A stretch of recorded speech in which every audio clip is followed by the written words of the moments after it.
Bonjour et bienvenue sur Zen Yogi, tout un état d'esprit, le podcast qui vous veut du bien.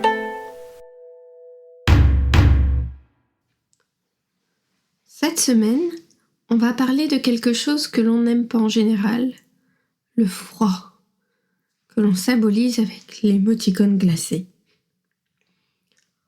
Le froid est souvent associé à des conditions désagréables, comme le gel ou les tempêtes de neige, mais cela ne signifie pas qu'il n'a pas de bienfaits pour notre santé. En fait, l'exposition régulière à des températures froides peut avoir des effets positifs tant sur notre corps que sur notre esprit. Commençons par les avantages physiques du froid. Lorsque nous nous exposons à des températures basses, nos vaisseaux sanguins se resserrent pour maintenir la chaleur corporelle. Cependant, lorsque nous revenons à une température normale, nos vaisseaux sanguins se dilatent, améliorant ainsi la circulation sanguine. Cette amélioration de la circulation peut aider à prévenir des maladies cardiaques et des accidents vasculaires cérébraux. Le froid peut également augmenter notre métabolisme en nous aidant à brûler des calories pour maintenir notre température corporelle. Cela peut être bénéfique pour ceux qui cherchent à perdre du poids ou maintenir un poids santé. En outre, le froid peut également aider à réduire les douleurs articulaires et musculaires en réduisant les inflammations. D'ailleurs, il est souvent utilisé en traitement pour aider la personne avec ses douleurs dans certains cas.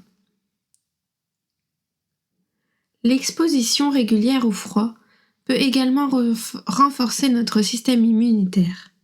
Les températures froides peuvent stimuler la production de globules blancs, les cellules qui combattent les infections, et augmenter la production d'anticorps, qui combattent les maladies. En ce qui concerne les avantages mentaux, le froid peut nous aider à améliorer notre humeur et notre bien-être en général. Lorsque nous nous exposons à des températures froides, notre corps va libérer des endorphines. Donc, vous savez, j'ai déjà parlé des hormones, donc ces hormones qui nous font nous sentir bien. Le froid, il peut également nous aider à nous concentrer et à améliorer notre capacité de réflexion, puisque ça vient stimuler également notre cerveau. Il existe des personnes qui se sont spécialisées dans le domaine du froid, et je vais vous parler de la méthode Wim Hof, également connue sous le nom de la méthode de respiration Wim Hof, qui est un ensemble de techniques de respiration, de méditation et d'exposition au froid conçues pour améliorer la santé physique et mentale. Elle a été développée par Wim Hof, un Néerlandais connu sous le nom de Iceman, en raison de sa capacité à résister à des températures extrêmement basses. La méthode, elle se compose principalement de deux éléments. D'une part la respiration, et de l'autre l'exposition au froid. La respiration est un exercice spécifique qui consiste à inspirer en profondeur, à retenir sa respiration pendant quelques secondes et à expirer lentement. Cet exercice est censé augmenter l'oxygène dans le sang et stimuler le système sympathique, ce qui peut aider à améliorer la circulation sanguine et augmenter l'énergie, réduire le stress. L'exposition au froid est également une partie importante de sa méthode. Elle consiste à s'exposer régulièrement à des températures froides, comme prendre des douches froides, se baigner dans des eaux glacées, pour aider à renforcer le système immunitaire et ainsi améliorer aussi la récupération des muscles. Selon Wim Hof, la combinaison de ces deux éléments peut aider à améliorer la santé physique et mentale, y compris la réduction de la douleur, l'amélioration de la condition physique et de l'humeur et du stress. Il a également été démontré que la méthode peut aider à améliorer la régulation de la température corporelle, la résistance à l'insuline et la réponse immunitaire. Il est important de noter que cette méthode nécessite une pratique régulière et un engagement à long terme pour obtenir des bénéfices.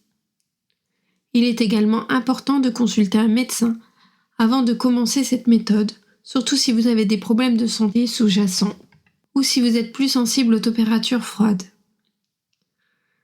Il est aussi important de respecter les limites de son propre corps et de ne pas s'exposer à des températures extrêmement froides pendant de longues périodes de temps. N'oubliez pas qu'une exposition prolongée au froid a aussi ses désavantages, tels que l'hypothermie et les engelures. Sans aller jusque-là, il y a plusieurs façons d'intégrer le froid dans vos routines quotidiennes pour en tirer des bénéfices. L'une d'elles, la plus courante, c'est la douche froide ou de faire un bain glacé.